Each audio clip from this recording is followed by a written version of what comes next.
तो ये दो तस्वीरें जो है ये बताने के लिए काफी है कि अपराध और अपराधियों के लिए योगी सरकार की जीरो टॉलरेंस नीति है और ये उसी पर ही काम कर रहे हैं। जिस तरीके से पुलिस की तरफ से एक्शन लिया जा रहा है अपराधियों के खिलाफ और अपराध के खिलाफ, ये बताता है कि योगी सरकार वहां पर कितनी सख्त है। एक रिपोर्ट इसी से जुड़ी आपको दिखाते हैं। ये दो तस्वीरें यूपी में अपराध और अपराधियों के अंजाम को बताने के लिए काफी हैं। सीएम योगी ने क्राइम के खिलाफ जीरो टॉलरेंस की जो शपथ ली थी वो पुलिस के एक्शन में साफ दिखती है।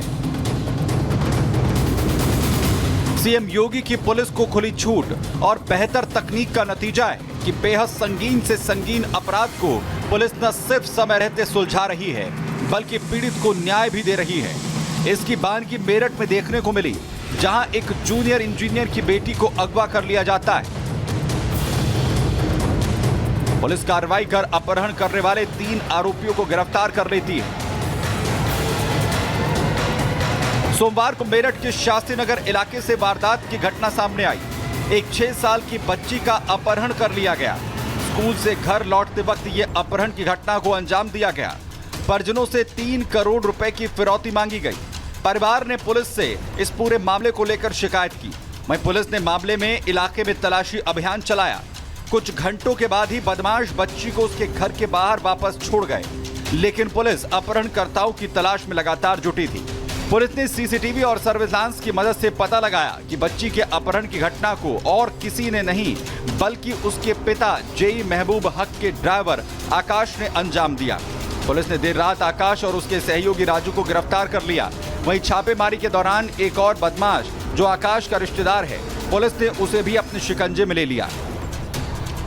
इनका जो ड्राइवर था, पूर्व में ड्राइवर था आकाश, उसकी गतिविधियां थोड़ी संदिग्ध नजर आ रही थी, जिसको पुलिस द्वारा पकड़ने का प्रयास किया जा रहा था। तो सूचना मिली कि ये ड्राइवर जो आकाश है और 2 और बदमाश ये नौचंदी ग्राउंड के पास देखे गए हैं। सूचना मिलते ही पुलिस द्वारा पूरे नौचंदी ग्राउंड की घेराबंदी की गई। अपने आप को घिरता देख इन लोगों ने पुलिस के ऊपर फायरिंग कर भागने का प्रयास किया है, जिसकी जवाबी कार्रवाई में इसमें 2 बदमाश घायल हुए हैं। इसके बाद एक लड़का अजय, जिसको कॉम्बिंग के बाद इसको गिरफ्तार किया गया है। वहीं यूपी पुलिस के एक्शन की दूसरी तस्वीर मुजफ्फरनगर से सामने आई, जहां चेकिंग के दौरान पुलिस और बदमाशों के बीच मुठभेड़ में 2 बदमाशों को पुलिस ने गिरफ्तार कर लिया।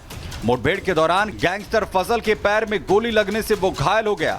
दोनों बदमाशों पर गैंगस्टर एक्ट में लूट और चोरी के 6 केस दर्ज हैं। पुलिस ने कब्जे से गाड़ी और 2 तमंचे, कारतूस और 20 चीनी कट्टे बरामद किए हैं। साफ है कि उत्तर प्रदेश को ऐसे ही उत्तम प्रदेश नहीं कहा जाता है। योगी की अपराध के खिलाफ जीरो टॉलरेंस की नीति और अपने राज्य की जनता की सुरक्षा को लेकर जो प्रण है, उसे सफल बनाने में यूपी पुलिस भी जी जान से जुटी है और अपराधियों को चुन चुन कर सलाखों के पीछे भेज रही है। Bureau report, Republic Bharat.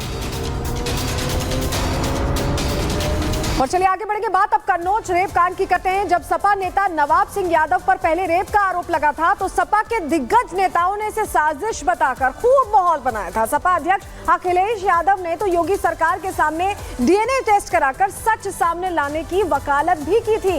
लेकिन अब जबकि कन्नौज केस में नवाब सिंह यादव की डीएनए टेस्ट की रिपोर्ट आ गई है तो सपा नेताओं को जैसे लकवा मार गया है। सवाल है कि आखिर क्यों? रिपोर्ट देखिए।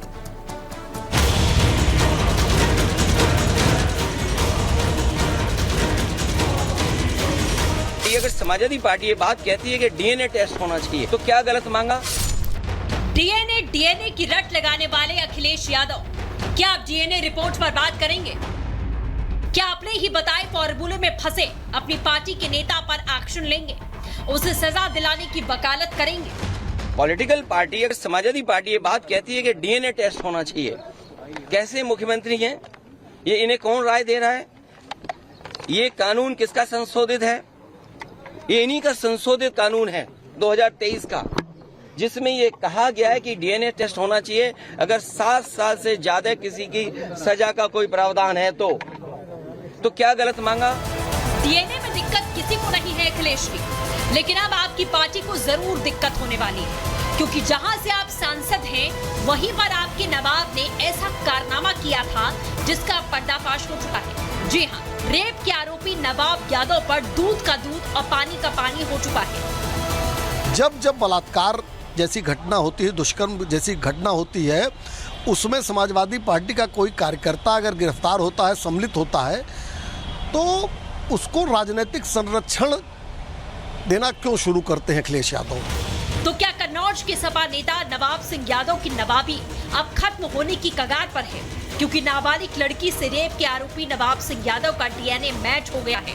एसपी ने कहा है कि जो सैंपल मिले थे उसकी फॉरेंसिक रिपोर्ट में खुलासा हुआ कि वो मैच हो गए, जिसके बाद बीजेपी अब सपा को घेर रही है। नवाब यादव ने ही बेटी के साथ जघन्य अपराध किया था, परंतु किस प्रकार से संरक्षण दिया गया, इसी प्रकार का संरक्षण अयोध्या में भी मोईद खान को दिया गया जब उसने 12 साल की निषाद बच्ची के साथ बलात्कार किया। मतलब समाजवादी पार्टी का हाथ हमेशा बलात्कारी के साथ, और ये तो इनका चरित्र रहा है, ये तो बॉयज विल बी बॉयज वाली पार्टी। नवाब सिंह के मामले में जो बातें सामने आ रही हैं, हमारा सिर्फ यही कहना है कि भारतीय जनता पार्टी सिलेक्टिव क्यों होना चाहती है। जो कानून के मुताबिक सख्त से सख्त कार्रवाइयाँ पारदर्शी तरीके से नवाब सिंह के मामले में हैं वो होनी चाहिए, और पीड़िता जो भी है उसको न्याय मिलना चाहिए। अयोध्या में मोईद हो या कन्नौज में नवाब, दोनों जगह अखिलेश अपने नेताओं का डीएनए के नाम पर बचाव कर रहे थे। तो क्या आप आगे आकर सजा दिलवाएंगे? Bureau report, Republic Bharat. अब बात करते हैं उत्तर प्रदेश के बहराइच की, जहां पर ऑनर किलिंग का मामला सामने आया है, जहां पर एक पिता ने अपनी बेटी के 6 टुकड़े कर उसे मौत के घाट उतार दिया। पूरा मामला क्या है, 1 मिनट की रिपोर्ट में आपको दिखाते हैं। उत्तर प्रदेश के बहराइच में जहां एक तरफ आदमखोर भेड़िए का खौफ बना हुआ है, तो वहीं दूसरी तरफ एक पिता पर अपनी ही बेटी की हत्या करके उसके 6 टुकड़े करने का आरोप है। बताया जा रहा है कि मामला प्रेम प्रसंग का है, जिसमें गुस्साए पिता ने गंडासे से कई वार करके बेटी को मौत के घाट उतार दिया। शरीर से सिर, हाथ, पैर सब काट कर अलग करके कई टुकड़े कर दिए। इसके बाद शव को दरवाजे पर रखकर पास में बैठ गया। नईम ने अपनी पुत्री की धारदार हथियार से गला काटकर हत्या कर दी है। इस सूचना पर अभियुक्त तत्काल अभियुक्त पंजीकृत किया गया एवं अभियुक्त नईम को गिरफ्तार कर लिया गया है। विधिक कार्रवाई की जा रही है। दिल दहलाने वाली ये घटना मोतीपुर थाना के मिहीपुरवा गांव की है। आरोपी पिता नईम खान की 3 बेटियां हैं, जिसमें सबसे बड़ी बेटी की उसने निर्मम तरीके से हत्या कर दी। पुलिस पिता को गिरफ्तार करके मामले की जांच में जुट गई है। Bureau report, Republic Bharat. और इधर राजस्थान में अकबर महान है को लेकर जंग तेज होती जा रही है। आपको बता दें कि बीजेपी महाराणा प्रताप के शौर्य और स्वाभिमान के लिए फ्रंट फुट पर खेल रही है। बीजेपी का कहना है कि उस इतिहास को बदल देना चाहिए जिसमें पढ़ाया गया है कि अकबर महान है। रिपोर्ट आपको दिखाते हैं।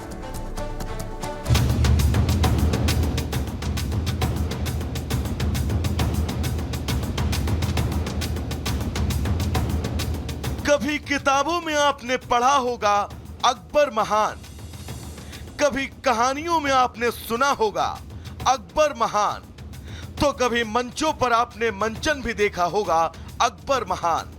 अपने गौरवशाली इतिहास से इतर हमें कभी जो इतिहास पढ़ाया गया उसमें यही बताया गया कि अकबर महान। लेकिन हमें जिस इतिहास के पन्ने रटाए गए उसमें हल्दी घाटी के गौरव को लगभग शून्य कर दिया गया, क्योंकि मेवाड़ जीत का सपना लेकर आया अकबर कभी मेवाड़ जीत ही नहीं सका। और मेवाड़ में शूरवीर महाराणा प्रताप ने अकबर को हल्दी घाटी के युद्ध में यह बता दिया कि महाराणा प्रताप जीते जी कभी भी पराधीनता स्वीकार नहीं करेंगे। राजस्थान सरकार महाराणा प्रताप के शौर्य और स्वाभिमान को लेकर इस वक्त फ्रंट फुट पर है। सरकार के तमाम मंत्री और नेताओं का भी यह कहना है, जब हल्दी घाटी के युद्ध का कोई स्पष्ट नतीजा ही नहीं निकला तो अकबर महान कैसे हो गया। सुनिए। महाराणा प्रताप को भूले नहीं, लेकिन अकबर की तुलना महाराणा प्रताप से करने पर अकबर को महान बताना महान मूर्खता थी। ये मेवाड़ का अपमान, राजस्थान का अपमान, भामाशाह का अपमान और अपमान आन बान शान के प्रतीक महाराणा प्रताप का अपमान है। महाराणा प्रताप का अपमान पूरे राजस्थान वासियों का अपमान है। महाराणा प्रताप ने अपना सब कुछ गवा दिया, अपनी जान तक गवा दी, और इस देश को गुलाम होने से बचाने का प्रयास उनका जारी रहा जान तक गंवाने में। और